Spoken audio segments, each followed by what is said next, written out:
Bala lunga dum thau ka du la ini ke punga du zemin di ka du ber min so da mi du ber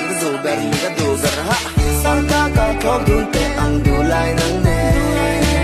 ka ba na chila du dang kan ai bil ne chila pui le siar gi min dil te i du song min dil lung kang ag reng chu rau yang a sai gam ni nem ka cha ki thazar no har le lau bai sing ka te mo ye do kan thun tu khan ya la chang toi ai u sok ti nan sel ne na chun ti ka chang le zel kum te chu number mai lo mai u le ngal a sai om ka vai tu ka shil la ka like te sin kan ru na lo loi se ka tum lo va vin a chu na sa ni na chang be ka du a fu ra cha ling ka ngai chi na sun i chang le rol ma ya ne a chang ve rol khai ne me ma la da ba lo shang sen nang ne na ni chu ka wam beng me ye ai u ma yan ti to sha